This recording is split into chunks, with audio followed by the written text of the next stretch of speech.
وقار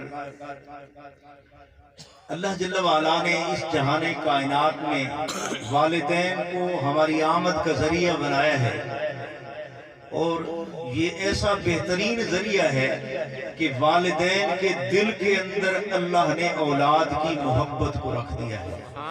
جو بھی والد یا والدہ ہو، اللہ تعالیٰ نے ان دونوں کے دل میں اولاد کی محبت کو رکھ دیا ہے۔ اور میں یہ صرف انسانوں کی بات نہیں کر رہا، بلکہ اللہ نے ماں کی ممتا کا تعلق اگر کسی جانور سے بھی ہو تو اللہ نے اس جانور کی ممتا کے اندر بھی یہ محبت رکھ دی۔ حضور نبی کریم صلی اللہ تعالی علیہ وسلم اپنے صحابہ کے ہمراہ تشریف فرما تھے کہ ایک چڑیا بار بار صحابی کے اوپر آتی، اپنے آپ کو گرا دیتی، پھر اڑ جاتی۔ تو پیارے آقا صلی اللہ علیہ وسلم نے ارشاد فرمایا کیا وجہ ہے یہ چڑیا بار بار اڑ کے کیوں آ رہی ہے؟ عرض کیا یا رسول اللہ صلی اللہ علیہ وسلم، میں نے اس چڑیا کے گھونسلے سے اس کے بچوں کو اٹھا لیا ہے۔